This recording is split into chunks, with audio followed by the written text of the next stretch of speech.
அடைமழை வரும் அதில் நனைவோமை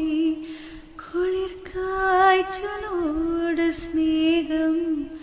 ஒரு போர்வைக்குள் இரு தூக்கம்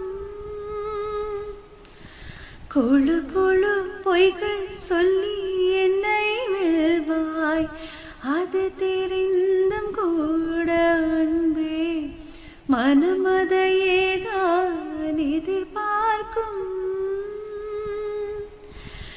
எங்கேயும் போகாமல் தினம் வீட்டிலே நீ வேண்டும் சில சமயம் விளையாட்டாய் உன்னாடைக்குள் நான் வேண்டும் பசி